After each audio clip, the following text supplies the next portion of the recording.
وزتان چی نباش. امروز یه لباس جنس تیوب پوشیدم. بارونم اومده. یه جای خیلی صاف و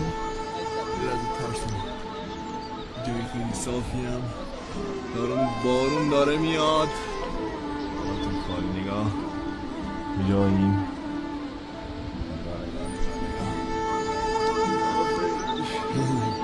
الان میفتم. بچه ها خودتونو بگیرید، باید با نهارو بکشید.